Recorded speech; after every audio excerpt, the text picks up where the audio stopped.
Le thème de la conférence, c'est « La Guinée n'a pas le droit d'échouer cette transition ». Elle est articulée sur 3 points clés. Premièrement, j'ai donné une recommandation spéciale à nos 4 coordinations de s'unir à travers un système de présidence tournante. Cela aura le double effet de réconciliation et de casser l'élan de nos politiciens ethnostratèges qui ont l'habitude de se rabattre sur ces coordinations à l'approche des élections. Donc ça, c'est un. Deuxièmement, j'ai parlé de ma connexion spirituelle avec l'actuel chef de l'État, mon jumeau spirituel.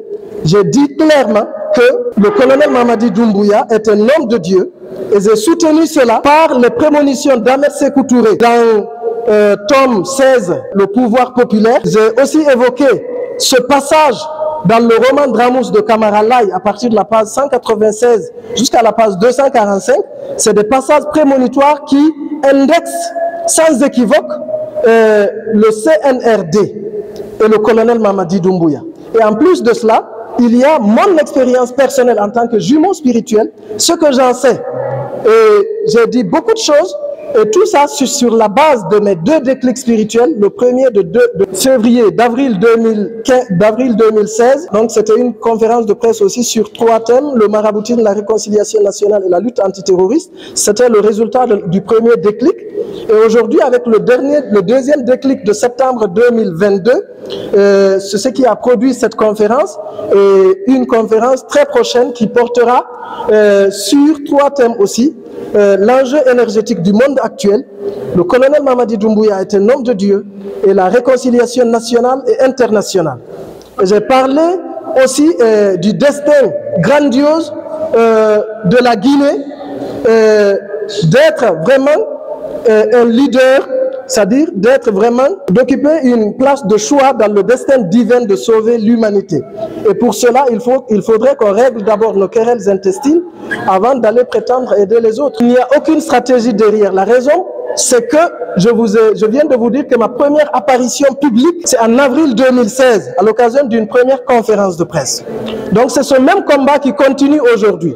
Beaucoup veulent voir des poux sur des crânes rasés, en sous-entendant que ma démarche à l'endroit de cet artiste Tichou, voilà, cacherait vraiment des stratégies de la politique et autres. Ce n'est pas le cas, parce que bien avant Tichou, j'étais déjà dans ma démarche. Donc elle n'est venue que de façon naturelle dans ma vie, et ce dossier aussi est en cours. Et c'est pourquoi d'ailleurs, même ce mariage, j'ai dit que je vais faire une tournée nationale africaine et européenne. C'est parce que l'enjeu, ce n'est pas un simple mariage. Pour une bonne transition aujourd'hui, suivez-moi. Restez derrière moi avec cette nouvelle stratégie qui consiste à porter le combat des jeunes de l'Axe, vaillants combattants de la démocratie, auprès de mon jumeau spirituel, le colonel Mamadi Doumbouya, le Man Max, le sauveur, l'homme de Dieu.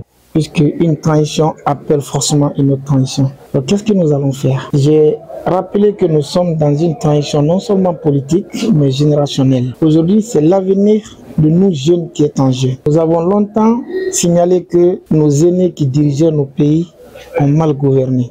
Aujourd'hui, Dieu a donné la chance, c'est les jeunes qui sont en train de gérer ce pays. Et qu'est-ce qu'il faut faire réellement? Faut-il les accompagner, ou faut-il se laisser berner par ces mêmes vieux qui ont détourné ce pays, qui ont vraiment malmené ce pays? Je pense que, en tant que jeune conscient, en tant qu'entrepreneur, en tant que formateur de jeunes, moi je tire la conclusion qu'il faut accompagner la transition pour que nous puissions sortir de cette transition le plus vite que possible. Nous sortons de cette transition pour que nous ouvrons notre pays aux investissements extérieurs, car le BND peut aider un pays, on ne peut pas développer le pays.